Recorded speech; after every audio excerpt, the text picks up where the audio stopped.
Saya mohon Pak respons dan juga Pak ya. Fakultas Teknik tahun 98, masuknya tahun 94, 4 tahun. Terus master saya juga dari elektro tahun 98, lulus 99, lulus 2002 kalau nggak salah. Ijazah asli. Ya. Terus apa yang kita analisa sebenarnya, sebelumnya latar belakangnya adalah saya datang sendiri ke perpustakaan Fakultas Kehutanan untuk melihat sendiri. Terus ada seorang bapak tanpa saya minta juga memberikannya, itu pun dalam waktu 5 menit. Nah, analisa saya ya, menambahi pengamatan saya print demi print, ya, ijazah maupun lembar pengesahan yang dilakukan oleh Pak Dr. Sigi Sunarta sebagai dekan. Jadi supaya komprehensif, maka saya datang sendiri ke perpustakaan Fakultas Kehutanan UGM. Jadi ini bisa terjadi ya yang saya tanyakan. Pertama adalah ya, terkait pada ijazah maupun pada lembar pengesahan. Saya bahas dulu pada ijazah. Ya. Font Times New Roman itu memiliki karakter atau fitur yang sangat spesifik, terutama untuk karakter-karakter seperti A, M, ya, kaki-kakinya itu M, S pada hubungannya, karena telah menggunakan koleksi font, ya, type font, open type dan true font yang telah dibeli license-nya oleh Windows dan Adobe pada tahun 1992 dengan operating system Windows, ya, aplikasinya Microsoft Office. Nah, di situ menggunakan algoritma kurva Bezier, polinomial pangkat 2 dan pangkat 3. Jadi di situ bisa saya analisis ya, apa yang ditampilkan oleh Pak Dr. Sigit, bahwa fitur pada ijazah Bapak Joko Widodo yang ditampilkan, ini yang ditampilkan ya, yang sebenarnya saya tidak tahu. Itu exactly menggunakan word processor dengan yang sangat modern ya. Prediksi saya di atas tahun 95, sementara Pak Joko Widodo itu lulus tahun 1985. Nah itu. Terus berikutnya adalah lembar pengesahan skripsi. Ya. Lembar pengesahan skripsi itu juga ditunjukkan juga sedikit oleh Pak Sigit Sunarta. Nah di sini yang paling membuat saya yakin bahwa 11.000 triliun persen skripsi itu palsu. 11.000 triliun persen palsu. Kenapa Bu? Satu, secara administrasi akademik tidak mungkin seorang lulusan UGM lulus dengan skripsi tanpa tanda tangan penguji. Itu tidak mungkin.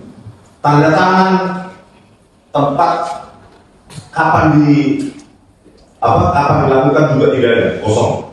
Terus saya analisa juga tanda tangan ya, dari Bapak Profesor Dr. Insinyur Ahmad Sumitro ya. Meskipun saya pertanyakan nama resminya Ahmad Sumitro atau Ahmad Sumitro, nanti perlu kita dengarkan. Nah, itu tanda tangannya juga jauh dari keidentikan. Kembali lagi pada lembar pengesahan tersebut ya, saya temukan exactly dengan pencocokan string dan karakter itu exactly Times New Roman yang belum ada pada tahun 1985, yang sudah disanggah oleh juga Pak Sigit, ya, Pak Dr. Sigit Sunarta dan Pak itu dipercetakan prima tahun 1985. Ternyata berdirinya, saya cek di tentang kita di halaman websitenya adalah berdiri tahun 1986. Bagaimana mungkin Pak Joko Widodo mencetak di percetakan prima yang baru berdiri di tahun 1986, padahal lulusnya tahun 1985, dan itu pun baru berupa layanan fotokopi dan penjilitan. Nah, dari situ ya, setelah saya menganalisa pencocokan string, karakter demi karakter, fitur kaki-kaki, ya, fitur kaki-kaki dan lingkungan, bisa menggunakan algoritma yang sudah sangat tinggi, algoritma kurva Bezier, polinomial pangkat 2 dan pangkat 3, ya, kuadratik dan kubik. Jadi di situ saya simpulkan 11.000 triliun persen, ya, bahwa lembar pengesahan skripsi tersebut diproduksi jauh dengan teknologi jauh di atas 1985. Jauh di atas 1985 dengan word processor yang jauh di atas teknologi 1985. Kita bisa berdebat secara ilmiah, Bapak Ibu dari UGM bisa membawa ahlinya agar kita rekonstruksi apakah benar 1985 bisa menghasilkan atau memproduksi lembar pengesahan seperti itu. Kalau kita bicara word processor tahun 1985, di bawahnya itu ada Chirainer 1986, word processor Word Star paling word processor 3, ya, tahun 1983, atau Maglite tahun 1984. Itu tidak ada menggunakan font dengan Times New Roman.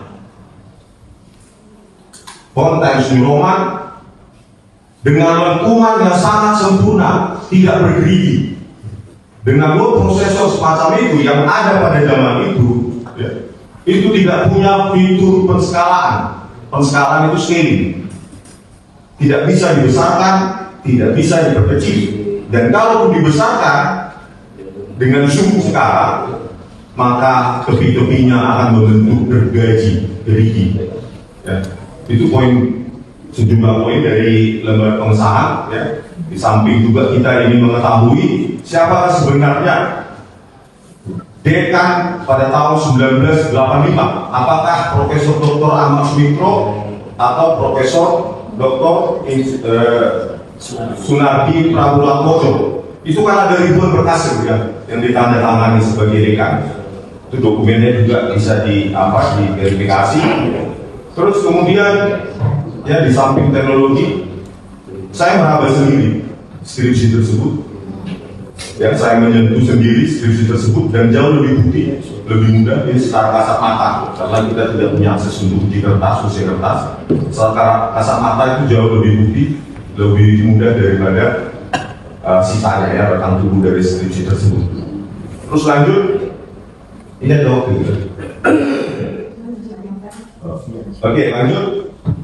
Nama, terus terkait dengan pembimbing skripsi, ya, di beberapa kesempatan atau di sebuah kesempatan Pak Joko Widodo mengatakan pembimbing skripsi saya, dan saya datang berkali-kali galak katanya adalah Bapak Insinyur Kasmujo MS, dan Pak Kasmujo sendiri pun mengatakan bahwa ia adalah dosen pembimbing skripsinya.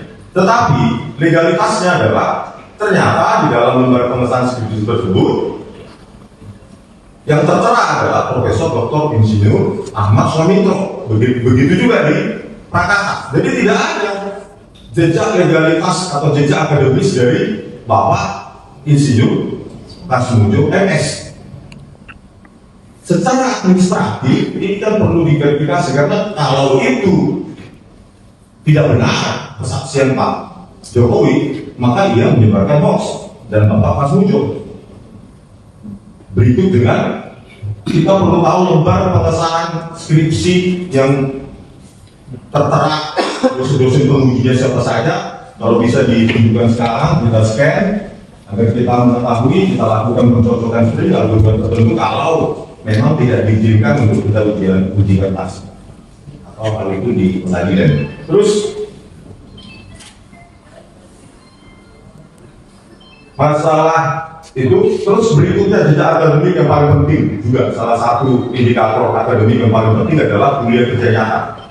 Terkait dengan kewajiban atau UGM yang mewajibkan kuliah kerja nyata sejak tahun 1979, maka Bapak Joko Widodo jika menyandang gelar kesarjanaan UGM, ia wajib melaksanakan kuliah kerja nyata. Oleh karena itu kita ingin informasi di desa mana, kecamatan mana, kabupaten mana, sehingga bisa kita verifikasi. Saya datang sendiri juga nanti kebenaran untuk menguji dan memvalidasi hal tersebut. Karena apa? Karena tanpa melaksanakan KKN tidak mungkin seorang mahasiswa UGM memiliki ijazah. Kalau itu sudah tidak ada, untuk apa kita berdebat panjang? itu pasti gugur ijazah tersebut, pasti 11.000 triliun palsu. Terus hasil pencarian ETD, bentar Pak ya, hasil pencarian ETD, argumennya Pak Sigi Sunarto mengatakan, kenapa Rismo tidak melakukan perbandingan? Di mana Pak? Saya lakukan perbandingan di ETD, tidak ada. Skripsi tahun 1985 Fakultas Kehutanan cuma punyanya Pak Joko Widodo, kemana yang lain? Bagaimana saya melakukan perbandingan? Saya sudah ke perpustakaan pusat ETD, di sini nggak ada katanya sudah digitalisasi. Lalu saya ke perpustakaan pusat, tidak ada, cuma punya Pak Joko Widodo. Makanya Bapak riset dulu sebelum saya mengcounter argumen saya. Saya bukan bodoh Pak, kita sama-sama dokter. Kita sudah sepakat ya. Iya. Enggak, soalnya klarifikasinya. Benar, tapi mohon. Iya. Kita sama-sama, kita sudah sangat juga kita keluarga Pak. Baik-baik aja kita. Cuma bahasanya terlalu personal Bu, menyebutkan saya ex-dosen. Ad hominem itu, ngapain disebutkan saya ex-dosen Universitas Mataram? Itu udah ad hominem, itu tidak perdebatan ilmiah dari klarifikasi UGM loh. Kan sudah menyerang pribadi. Dari mana Bapak tahu saya ex-dosen? Jangan masuk ke situ. Masalahnya saya menjelaskan klarifikasinya Pak. Kalau itu kita terima. Jenengan juga akan menyebutkan di video rumah Mas Sigi. Berkali-kali. Jadi kita jangan masuk ke situ. Oke Pak. Ini kita Terus Semua aja. kita lanjutkan Pak ya. Mohon maaf. Kaitannya dengan ETD, pencarian ETD memang tidak ada selain skripsinya Bapak Joko Widodo di Fakultas Kehutanan. Nggak tahu yang lain, fakultas lain cuma punya Pak Joko Widodo. Dan itu pun dengan hasil scan yang sangat berbeda. Nah berikutnya, ya, kaitannya dengan ketidakadaan skripsi-skripsi di tahun yang sama untuk kita melakukan perbandingan, maka ada seseorang mengirimkan kepada saya skripsi di tahun 1985 yang ada di sini. Berikut dengan videonya. Ya. Masuk atas nama Sri Dominisi Sigit Harwinarto, ya, profesor yang merupakan dirjen juga dan itu komisaris ya, di mana itu di Sumatera Utara dan di Alvin. Ya. Ya. Nah itu terus Edi Trianto Lembak Edianto. Ibu bisa verifikasi sebagai wakil rektor bidang kemahasiswaan. Kenapa? Pendidikan ya. Dan itu kosong semua, tanpa ditandatangani lembar pengesahan. Ditandatangani oleh dosen pembimbing, dosen penguji, apalagi ini kan. Dan itu dicetak, direproduksi dengan teknologi cetak modern. Tahun di atas tahun 95 bahkan saya dengan prosesor yang sangat modern. Ya, itu perlu dijawab, ya, perlu dijawab juga. Ya, terus untuk seterusnya masalah yang lain, kalau bisa kita bisa mendapatkan kesempatan untuk menguji radiokarbon CO2 dating analysis, ya. Terus ink dating analysis, terus digital forensik di tempat yang sangat independen. Gitu. Itu dulu Bu, nanti kalau ada saya tambah.